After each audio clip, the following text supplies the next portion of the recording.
Hey guys, Felise here from OBRE Real Estate in Benster. Today I'm joined by Sarah from Gippsland FInance Solutions just to have a brief chat regarding the market and what's coming up on the 8th of July. Thank you for having me. I'm a bit excited. Yeah, it's good. All right, question one. Do you expect the RBA to cut rates on July 8th, and if so, by how much and why? That is a very interesting question. The economists for all the major banks are coming out to say that yes, they are predicting a further rate reduction. My heart says yes, I would love for that to happen because there's a lot of people out there waiting for the rates to drop before they purchase. But you know, my heart is probably saying that maybe it's not going to happen this month. I think that they were very quick to reduce them last month, and maybe they will just pause for a little bit before they give us a little bit more relief and excitement, I guess. Yeah, I don't think it's going to happen this coming month. Do you expect to see more investors re-entering the market as rates fall? Investors in Victoria is a really, I guess, touchy subject at the moment.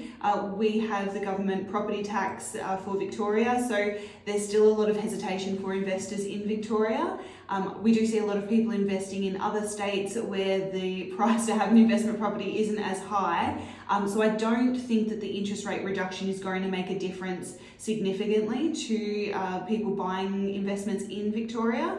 I think that if we see some movement on the actual fees involved or a significant rate reduction, then we might see a bit more movement. But I think at the moment things are pretty stagnant when it comes to investors in Victoria. It's a bit of a touchy subject.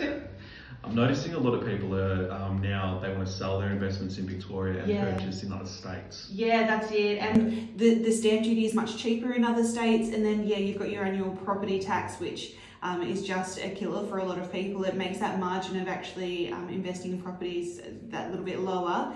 And then, you know, with the changes to rental legislation, that also plays a part in it. So I really feel like the investor side of things has slowed down in Victoria for sure.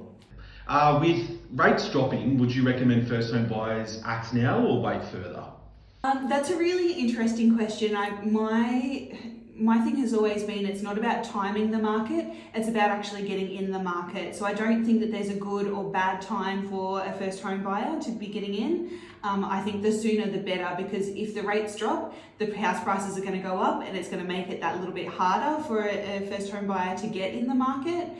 So I really think that there's no ideal time, just the sooner the better. If you've got your deposit saved and you're ready to go, then certainly, if you can, the sooner the better. How can we better collaborate to support buyers through the financing process in the market? I think the best way for us to be able to collaborate is making sure that our clients are educated across the board. So whether it be a buyer or somebody that needs a mortgage, making sure that we've got the resources to help them and educate them on their purchase. I certainly think if you've got clients that don't quite know where to start, then pointing them towards our website where we have resources for home buyers.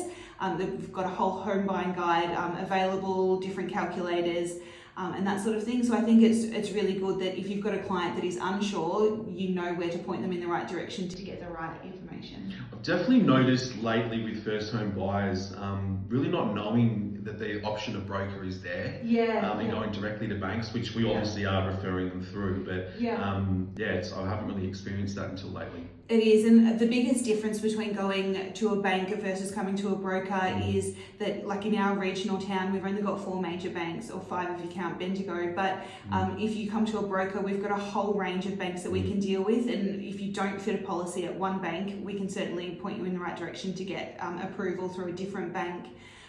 The other thing for first home buyers specifically is that not all the banks offer the first home buyers guarantee. So there are, if you walked into ANZ, for example, they don't offer that, and it might cost you significantly more as a first home buyer to go via ANZ. So it's certainly in your best interest to talk to a broker, even just to get a second opinion and make sure that your bank is doing the best thing by you. Yeah. Do you guys have tools or resources I could share with clients to help them understand how rate cuts impact their borrowing power or repayments? Definitely. This comes off the back of one of the previous questions, but we've got a whole suite of resources on our website. You're able to punch in your loan amount and your interest rate. if the interest rate drops, you can put that in and it'll tell you what your new repayments are going to be.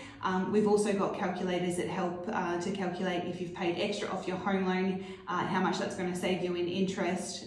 So really going to gippsfinance.com.au, there's a whole range of products there that are able to help you sort of get your head around interest rates, repayments and that sort of thing. Perfect. Thank you so much for having me today. It's been a pleasure to talk to you. Yeah. I've learnt some new stuff, that's good. Yeah, perfect. No, absolutely. Thank you so much. It's an ongoing collaboration that we do with each other, so thank you. We appreciate your time. No worries, thank you. Awesome.